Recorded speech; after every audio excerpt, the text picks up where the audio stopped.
विधानसभा निवडणुकीला 2 महिन्यांपेक्षा जास्त कालावधी लोटलाय.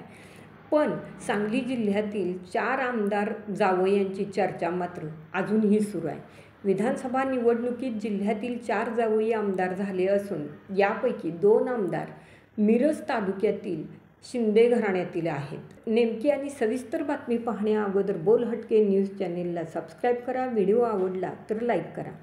विधानसभा निवडणुकीत जिल्ह्यातील 4 आमदार जावई झाले असून यापैकी 2 आमदार मिरज तालुक्यातील म्हैसाळच्या शिंदे सरकारच्या वाड्यातील आहेत, तर एक जावई बेडग तालुका मिरज व एक जावई मांजर्डे तालुका तासगाव येथील आहे.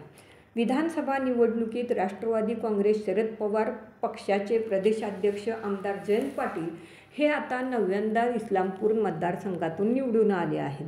तसेच शिराळा मतदारसंघातून भाजपचे सत्यजित देशमुख हे सुद्धा निवडून आलेले आहेत.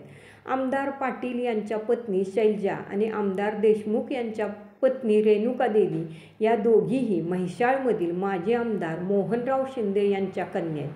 त्यामुळं म्हैसाळचे एकाच घरातील 2 जावई आमदार झाले आहेत. तर राष्ट्रवादी अजित पवार पक्षाकडून बीड जिल्ह्यात निवडून आलेले धनंजय मुंडे यांच्या पत्नी राजश्री मुंडे यांचं माहेर बेडग तालुका मिरज येथील आहे. मुंडे हे बेडगचे जावई आहेत.